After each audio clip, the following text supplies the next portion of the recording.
Want to know how to send feedbacks in Google AI Studio?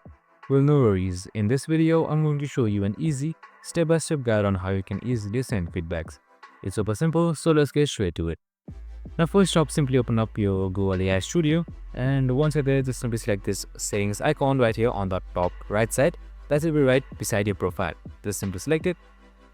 Now, once you're there, here on the privacy policy, you should be seeing send feedback. Just simply select it.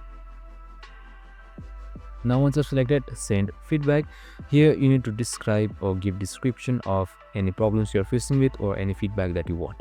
So you can just simply capture a screenshot, which is also optional, and you can also check this. We may email you for more information or updates so that they can give you updates. And once that is done, you can just simply select send right here, and that's it. That's how you send feedbacks. I hope this video helped.